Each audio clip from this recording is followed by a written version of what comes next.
আসসালামু আলাইকুম everyone and Eid মোবারক। সবাইকে আমার ঈদের শুভেচ্ছা রইল। আশা করি সবাই ভালো আছেন এবং সবার ঈদ অনেক ভালো কেটেছে।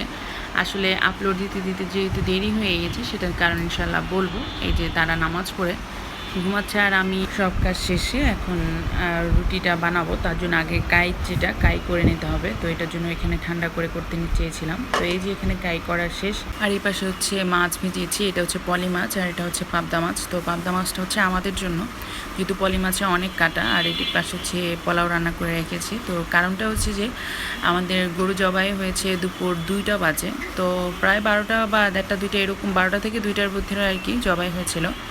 চিন্তা করলাম বেবিরা যেহেতু খাবে, ওরা তো আর এতক্ষণ পর্যন্ত ওয়েট করতে পারবে না। প্রায় অনেক হয়ে গেছিলো, প্রায় সন্ধ্যায় এসেছে আর কি মাংসগুলো। তো এই যে এখন 10টা বাজে, আরও 15 মিনিট বাকি আছে। ও মেয়ের আবার হচ্ছে যে 10টার পরে উঠলে বা 10টা বাজে উঠলে সে আর কোনো নাস্তা খেতে চায় না। তাই চিন্তা করলাম যে আগে ওকে নাস্তা খাইয়ে দেন রুটিগুলো বানাবো। তো এই তো এখানে মেয়েকে দুলিয়ে রেখে আর এই পাশে হচ্ছে যে ওর নাস্তাটা নিয়ে নিচ্ছে। আগে চিন্তা করলাম মিষ্টি দিয়ে শুরু করি। নুডলসটা তো রান্না করেছিলামই, প্রন নুডলস। ওটা চিকেন প্রন না, sorry, prawn with vegetable noodles.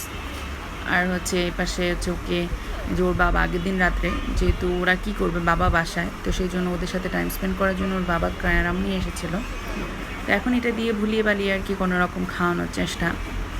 তারপর হচ্ছে আমি রুটি বানাতে চলে গেছিলাম আর কি।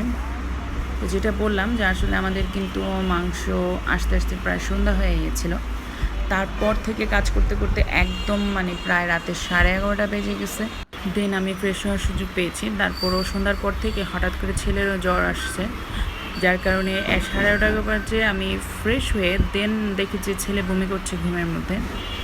তো যার কারণে এই যে আমি রুটি বানাচ্ছিলাম আর কি। যার কারণে আর 2 দিন পর, তারপর দিন আবার মেয়ে অসুস্থ হয়ে গেছে, সেই জন্য আর সুযোগই হয়ে ওঠেনি ভিডিও আপলোড করার। আর এই যে মেয়ে ঘুড়ি দিয়ে খেলছিল, এই যে অবস্থা বুঝছেন।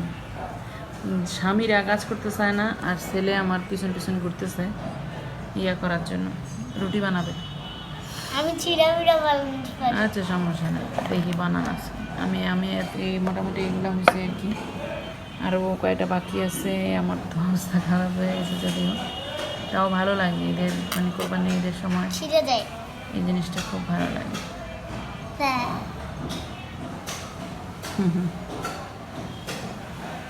ও বলছিল যে রুটি বানাবে সেটা নাকি ও খাবে। এখন বলেন তো কী অবস্থা।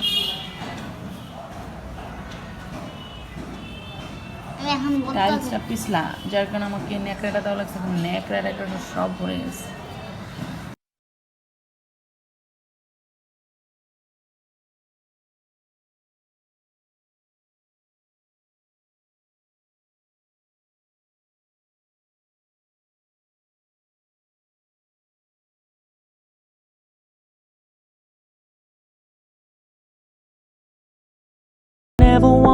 সত্যি এবার ঈদটা আমার জন্য স্মরণীয় হয়ে থাকবে।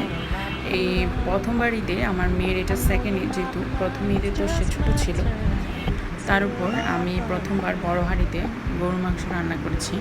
সেটাও আমার কাছে একটা স্মরণীয় হয়ে থাকবে। আর এই তো দেখতে দেখতে এখন প্রায় রান্না করাও শেষ, এখন শুধু রুটিটা ছাকা বাকি আছে।